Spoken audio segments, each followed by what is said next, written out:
Welcome to our very first episode of the show. I'm sitting here with two of my long-term friends who I think I met in like 2008. Is that right? Yes. This year it'll be 20 years. Isn't that crazy? It's almost our 20-year anniversary of our friendship is starting a podcast together. Which, does it sound kind of cliche these days? I don't know. The concept of this show is friendship and doing things that bring us joy, doing things that we want to do in a time where it feels like there's a lot of chaos going on. There's a lot of things to feel frustrated in. And actually kind of reminds me of when you ask somebody how they're doing, and they're either going to say one of two things is like, oh, I'm good. And it's like, you're not really good. Or like, okay, if you are really good, tell me why. Or if someone says, oh, I'm having a really rough time, or, oh, you know how bad it's been. I feel like you're going to get one of two answers when you ask somebody how they're doing these days. Am I alone in that experience? When people ask me, I just say, great. It's too complicated. Parts of my life are great. Parts of my life are not. I'm constantly stressed about the world, but my immediate world might be good at the time. So I think great is usually the way I like to answer. For sure. You're like, do you have a therapy couch in your in your purse? Therapy couch. That's a good term. Amy's the person on the podcast who comes up with all these good little one-liners. I'm excited to hear more of those, which leads me into telling the listener more about ourselves. I think our friends, family members, people we know will listen to this podcast, but hopefully people we don't know will listen. And I discovered today, right before we started recording, that Aimee doesn't know a lot about me, despite us being friends for almost 20 years. So I feel like we're introducing ourselves to the listeners as well as each other. I have the memory of a goldfish. So you probably told me 17 times. And I'm like, oh, yeah. Aimee was like, so none of us have recorded a podcast before. And I'm like, Aimee, I've literally recorded close to 1,000 podcasts in my life. What do you mean? 50 first dates. You know, it's the honest truth, which is a big aim of this show too, is not to lie about who we are and what we're experiencing, but putting a joyful twist on it. So I'm going to play interviewer here and start with Aimee. Aimee, is there anything that I don't know about you as a segue into, will you tell the listener who you are and why are you here on this podcast? Why are you doing this? I truly don't think, because you have a good memory, I don't think there's a single thing about me that you don't know. But the reason that I'm doing the podcast is, one, I'm excited to just catch up with you guys every week and, hear what's going on in your lives. And then also to swap tips and tricks about how to bring little pops of joy into such a chaotic time. And then I'm launching a new brand that I think is going to help a lot of people and bring happiness to people. So I'm excited to talk about that when the time comes. Can you tell us a little bit about what your brand is and what led you to creating this brand personally and professionally? Because you kind of made this big career pivot. Actually, all three of us have done career pivots in a way, or evolutions, because we met at the Cannes Film Festival while the three of us were all aspiring in the film, media, television industries. And I don't think any of us right now are directly doing work in that space anymore, including you, Aimee. So maybe a little background about where you started and what you've evolved into professionally and developing a home product. How I ended up in the world that I am, which is home fragrance. It's been 20 years that we've known each other. So however long that is in the entertainment industry. And then when COVID hit, I was expecting my first baby and I thought, okay, I'll be a stay-at-home mom. I lasted about 3 weeks doing that.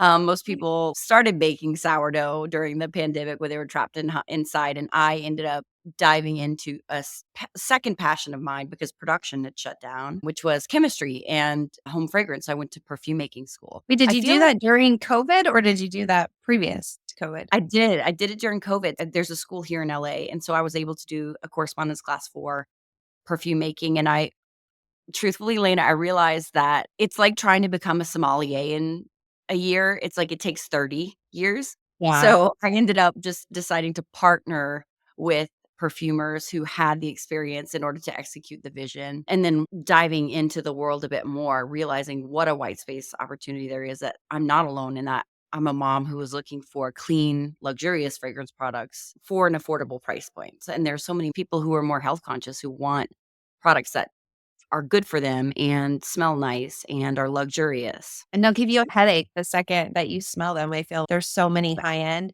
even products that are just overpowering and just disgusting. And then you have stuff like Glade, and that's equally as overpowering and disgusting. It's really hard to find something that doesn't give me nausea.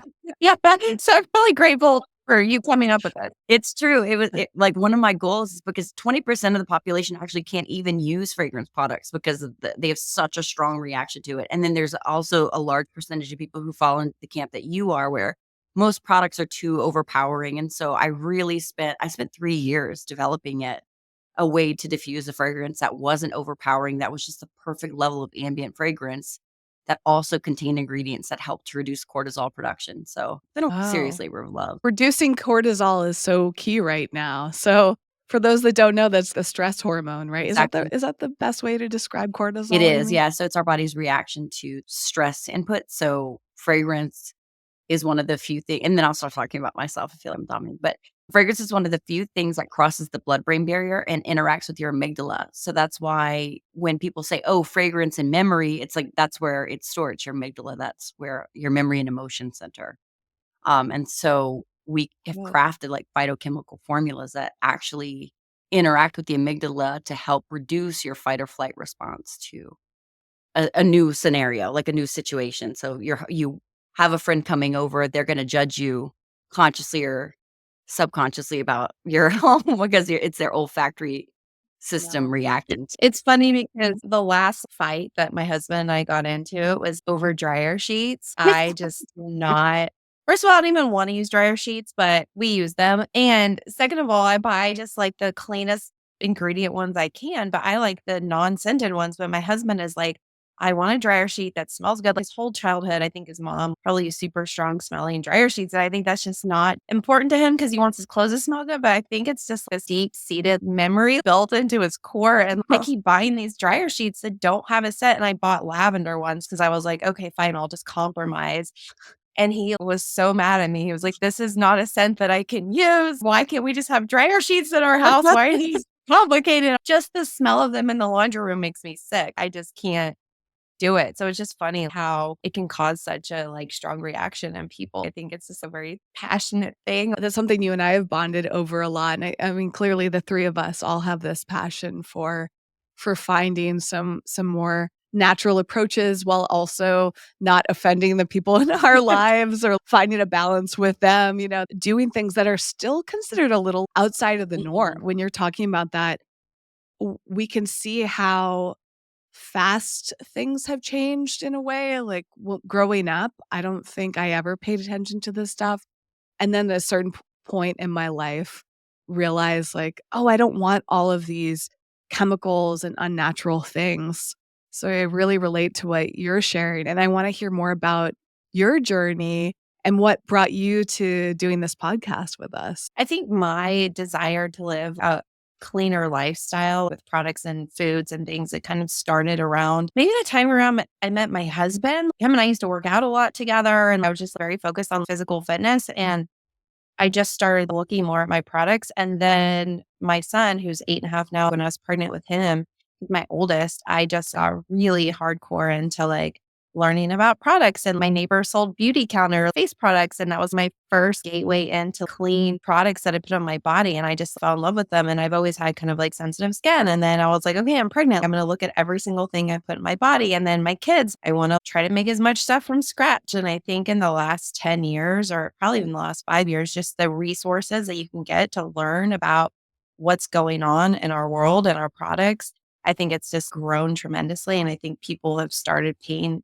a lot more attention than they ever have. I was with my cousin over Christmas and I was like, I'm not really an extreme person. And he was like, well, it depends what situation you're in. I'm like, yeah, that's probably true. I feel I'm failing and I could be doing better in so many ways. But when I'm around most of my friends, like other moms, I am way more extreme than everybody else I know. But yeah, I feel I'm not. And I feel there's so many other things I should be doing that I'm not because it's just either too expensive or too hard or It's just my kids, I just can't fight with them over one more thing. So my kids feel like deprived a lot, I think, but also they have the education of why I do things. So they've started to be like, oh, we're not going to do that because of this reason. We want to be healthy. So it's nice to educate them without creating fear. Ooh, that's so good. Another good little catchphrase or something there, Laina. I mean, so much of what you said feels so relatable, whether it's something I've experienced or I've heard other people talk about. And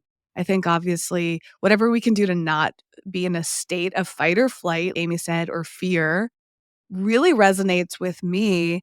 And I'll round up this introductory episode with sharing the draw for me, which is to continue down the road of that self-exploration element, because fight or flight actually is something I struggle a lot with. There's so much about myself that I'm continuing to uncover, like all of us. The more I grow both physically and mentally, I think that I work really hard to come across like calm and zen, and that's part of my background, both like professionally and personally. On a professional level, a few years ago, I got certified as an emotional well-being coach. And along the way, was learning all these things about myself and noticing the things that feel very natural to me and the things that I struggle with. A therapist had pointed out to me once that I'm hypervigilant. I'm constantly aware of what's going on, and it's almost like I'm like, "Ooh, how can I protect myself all the Mhm. time?" I'm very proactive, and I think that's something I feel proud of in a lot of ways, but I also think we can be overly proactive and we can be overly defensive, and that goes against a little that zen Yeah. element of life that I wanna cultivate and just be like, "Okay, I just need to weather the storm. I don't need to constantly avoid and flee the storm." Because as a concept, we can say, "Oh, no, I'm cool about this." Kinda going back to the beginning of this episode, when someone says, "I'm good, I'm great," that's what we hope to be. This podcast is about that journey of acknowledging these times in our lives where we want to care, we wanna do what feels right for us, for our communities, for me, like, being eco-friendly is a big part of my life. Thinking about our impact ultimately. Here's my phrase. It's about, like, our impact on ourselves, the others, and the planet, the whole world. I grew up thinking, like, "Why don't we have world peace?" And then you get older and you're like, "Oh, now I get why we don't have world peace." It's not that easy to have. I mean, it's hard to have world peace in your own house on a day-to-day basis when you're like fighting against things all the time. Yeah. Yeah. It might look easy to us, kind of what Laina was saying. Maybe from the outside, somebody says, "You guys got it all figured out. You know what you're doing." But the truth is, and something that for us as friends is really key. It's like if you invite someone over, you're showing the inside of your house, and it's not always perfectly clean. And it might feel chaotic in there to you, but to the person walking in, they might think, "Wow, your house is cleaner than mine." And it's kind of that balance of saying, "Yeah, parts of my life might feel like they're all together, but other parts of my life are in complete shambles," and let's just be honest about Yeah. that. Maybe our second episode, which we're about to record, could be like, "This is what I have together, and this is what's in shambles." Totally. And most of the shambles part, that's why everybody wants to hear about it. All right, I'm Yeah. excited. Let's go record episode 2. We're trying not to make the podcast feel too put together. Again, the podcast sometimes will feel like we've got it all figured out, and other times it's gonna feel we're just making it up as we go, and it's gonna be mostly the latter, right? We're gonna think a little bit of this out, but you're gonna be on the journey of us figuring out the podcast too. Thanks for listening, and be sure to subscribe if you wanna hear the next episode, because we're gonna go record that right now.